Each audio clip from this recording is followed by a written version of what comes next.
Hey, Mrs. Kramer. Hey. All right, here's part 2 of your solar system demonstration. So right now, the Big Bang Theory just happened. Every dust particle and gas molecule in space was spread all around, and now the force of gravity is going to take over. So we're going to show gravity using our magnet.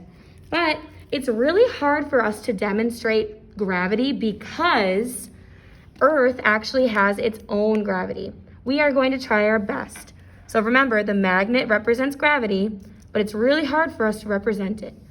So Ms. Kramer, go ahead and start making a big clump of our iron filings, a big clump of our mass, our gas, and our dust particles, and drop it in the center of your pan. Awesome. Now I want you to go on an orbital path around that clump and pick up as much iron filings as you can, and then drop it. So go ahead and right there and drop. Go ahead and pick up some more and drop it all the way around. And drop it right there. And go ahead and do it again and drop it. Sure, right there.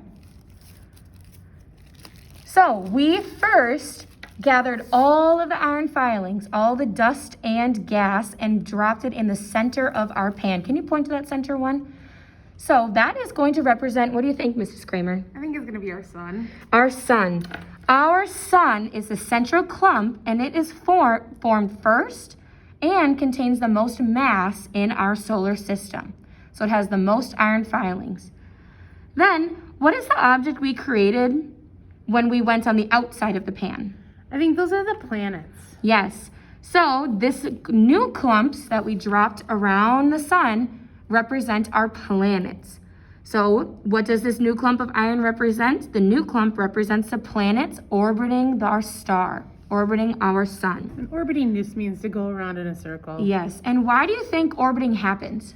I think it has to do with the gravity. Yes. So why are we using a circular motion when gathering the iron together?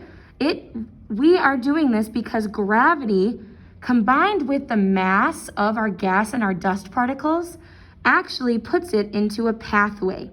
It creates an orbital pathway around the sun. So we just created our solar system. The solar system is the sun together with a group of planets and other celestial bodies that are held together by a gravitational attraction and revolve around it. So, Mrs. Kramer, are all of the iron filings in the planets? No, there's some other things. What do you think those other things are? Like, I'm going with this is a really cool asteroid right here. So remember, in the center of the pan is our what? Sun. And what are the ones surrounding it? Planets. Planets, good. So this is just one solar system in our big galaxy. A galaxy is a large grouping of stars. So this is just what ours looks like. There are lots of different types of galaxies in our universe. So here's all the galaxies that can be formed. So if we can imagine lots of pans that look like this, we would have to do a bunch of them to represent a galaxy. So a galaxy is a grouping of stars, and each star has its own solar system. And our solar system is an orbital path around the sun.